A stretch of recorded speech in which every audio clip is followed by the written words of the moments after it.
Good morning. Time for some reading. If you take a look at our chart behind me, we are now at the other side and we have the three little super pigs versus dog breath on the other side of our final four. As I said to you yesterday, we're at a perfect spot for working on these strategies for the fiction part of this. In fiction, when I'm going on that reading adventure, I start with my sneak peek. I keep track of what I'm reading. I do a retell. I predict while I'm going through. I might leave some post-it notes so I try to remember some details when I do retell. I learn about the characters and then I learn more about the characters' relationship. Yesterday in our rereading, we were working on our characters' feelings and the voice, and we talked about was there clues as we were reading. Today, which I think is perfect for the three little pigs and dog breath, you reread to smooth your voice and you reread to show big feelings when you're talking. The three little pigs is great for showing big feelings, and then dog breath is really good for rereading and being able to smooth your voice and know what words are coming up because there's some funny parts that you want to try to read just the right way. So you're going to get to hear them again, although I have a special surprise for you. You get to hear Mrs. Klink and I read it together. So you're going to hear dog breath and the three little pigs, and that is your vote for today. All right. Everyone's been doing a great job on their animal reports who are meeting with me. You're doing a good job reading and finding good facts. Make sure when you find your facts that you put the facts into your own words and that it's always a fact when you put it on each page. Keep up the good work, friends. Dog Breath, The Horrible Trouble with Halitosis by Dav Pilkey. Read by Mrs. Rivera and Mrs. Klink.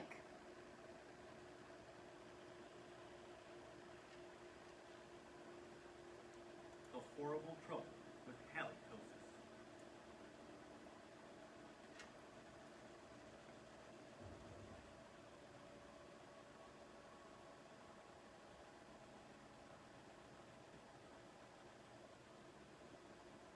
There once was a dog named Hallie who lived with the Tosis family.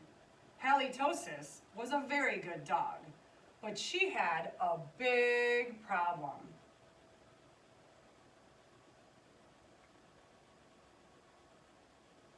Halitosis had horrible breath.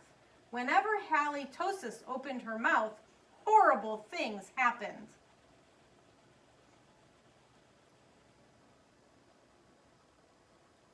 When the children took Halitosis for a walk, everyone else walked on the other side of the street. Even skunks avoided Halitosis.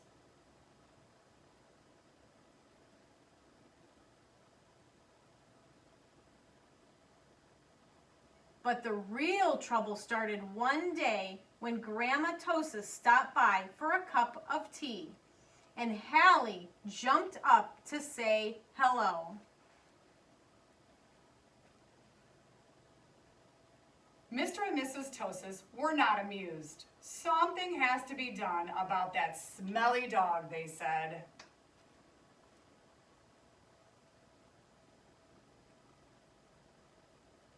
The next day, Mr. and Mrs. Tosis decided to find a new home for Hallie.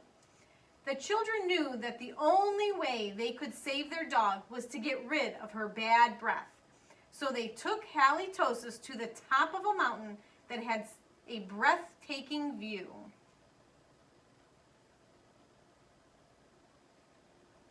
They hoped that the breathtaking view would take Hallie's breath away. But it didn't.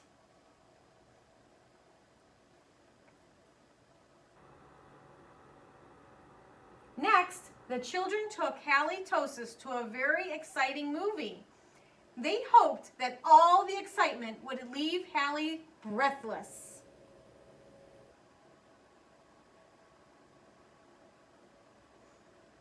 But it didn't. Finally, the children took Halitosis to a carnival. They hoped that Hallie would lose her breath on the speedy roller coaster.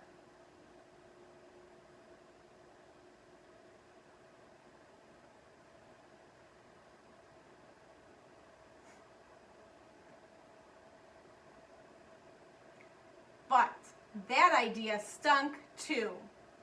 The plans to change Hallie's bad breath had failed. Now, only a miracle could save Halitosis. Sadly, the three friends said goodnight, unaware that a miracle was just on the horizon.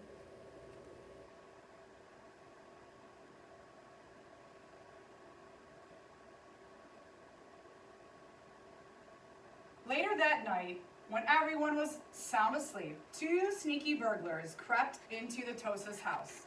The two burglars were tiptoeing through the dark, quiet rooms when suddenly they came upon Halitosis. "Yikes," whispered the burglar. "It's a big, mean, scary dog." "Aw, don't be silly," whispered the other burglar. "That's only a cute little fuzzy puppy."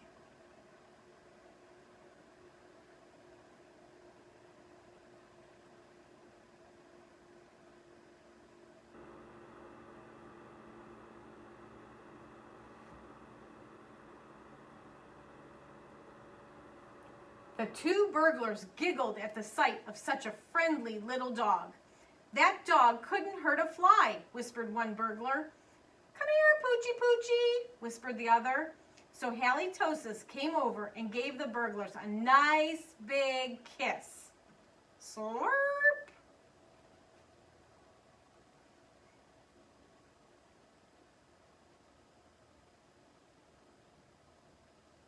The next morning, the Tosa's family awoke to find two burglars passed out cold on the living room floor.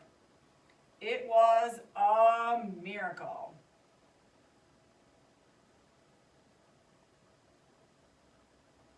The Tosa's family got a big reward for turning in the crooks, and soon Halitosis was the most famous crime-fighting dog in the country.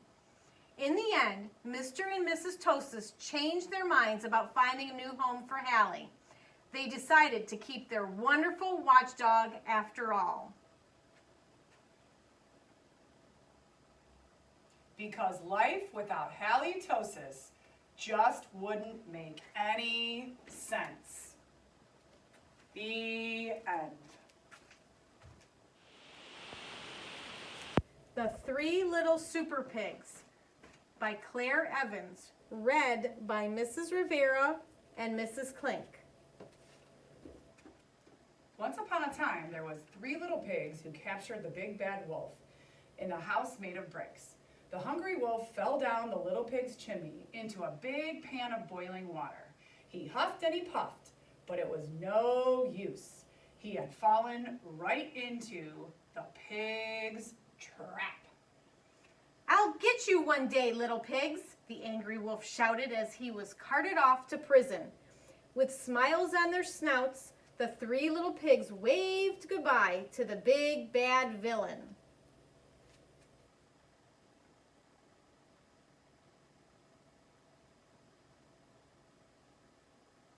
The citizens of Fairyland were very happy that the big bad wolf has been defeated. The little pigs were awarded special superhero status and became known as the Three Little Super Pigs.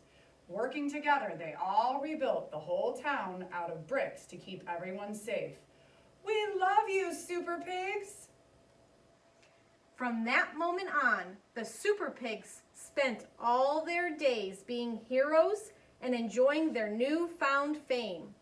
When they weren't greeting their fans, they were fighting crime and stopping nursery rhyme bad guys.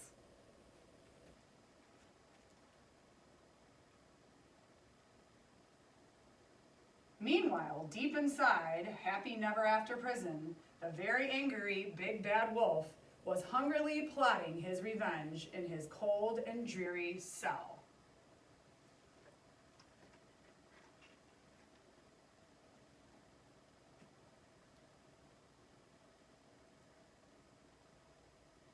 A few weeks later, the Super Pigs were called to investigate a new crime.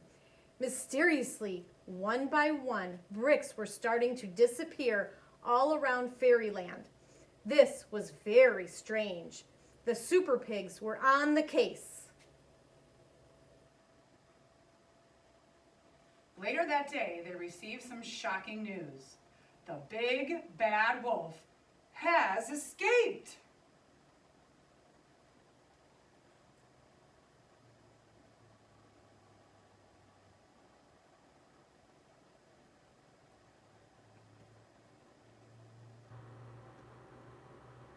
The residents of Fairyland were scared and once again turned to the Super Pigs for help.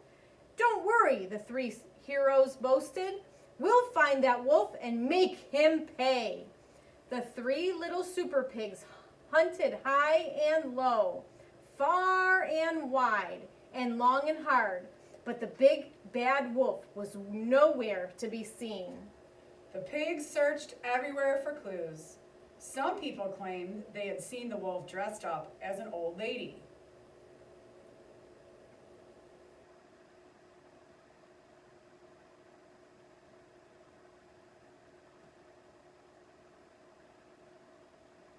The pigs searched everywhere for clues. So the pigs rounded up all the grandmas in Fairyland. Oh, can't see that. The wolf was a master. But the wolf was a master in disguise, and they just couldn't spot him.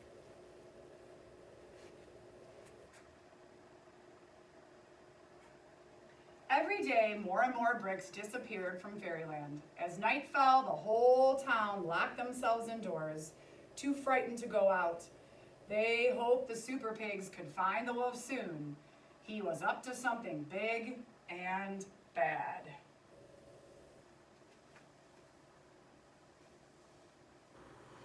Back at home, the first Super Pig was relaxing when he sensed something strange. Suddenly, a dark shadow fell upon the room.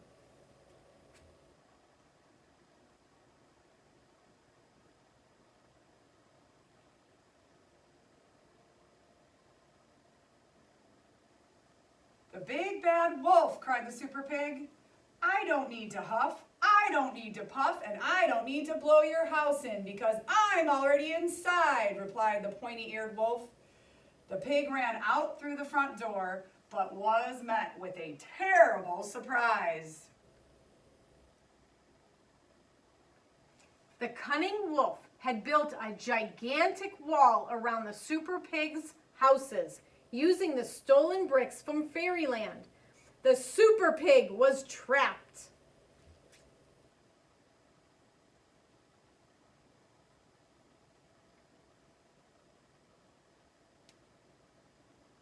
Attempting to flee, the Super Pig tried to climb the brick wall using a ladder from the side of the house, but it was too short. "Gotcha!" sneered the wolf as he captured the helpless pig.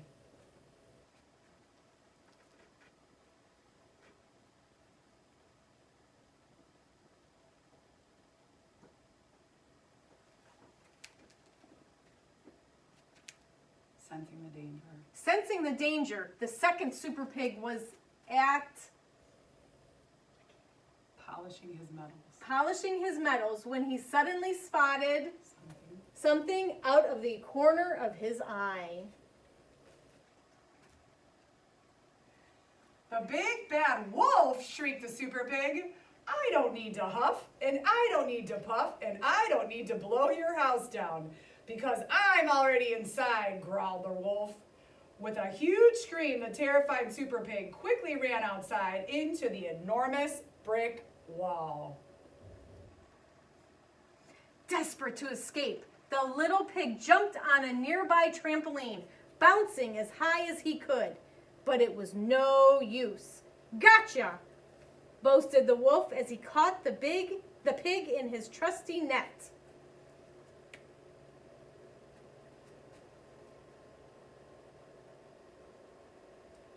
"Two down and one to go," laughed the wolf as he prepared his delicious meal.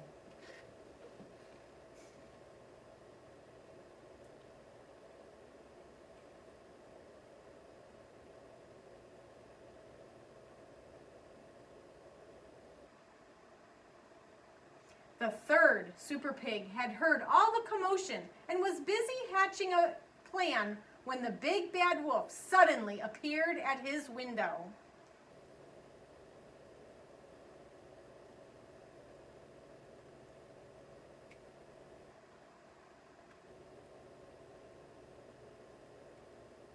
The Super Pig grabbed his gear, raced straight out the front door and down the path as quickly as his little legs could carry him.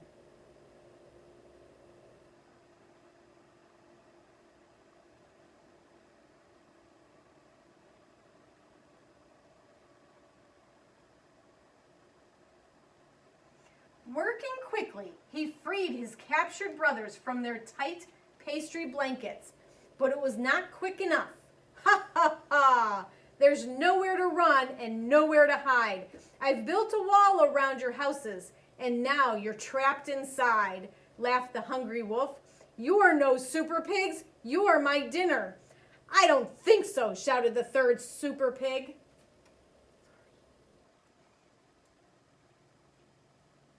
He whispered to his brothers, ready, set, let's go. And in a flash, they blasted off high into the sky. The clever brother had outsmarted the silly wolf again, using his jetpack invention to save the day. The super pigs had left the big bad wolf trapped in his own self-built brick prison. The angry wolf raised his fist. I'll get you, little pigs. up in the sky, the three super pigs laughed out loud. You'll never get us, not by the hairs on our chinny chin chins. And down below, the citizens of Fairyland cheered, wow, pigs really can fly.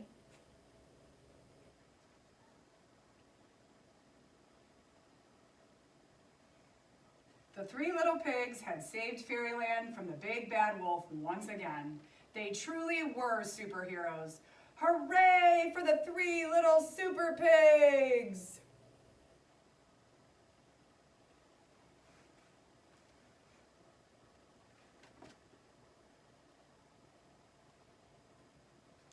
The end?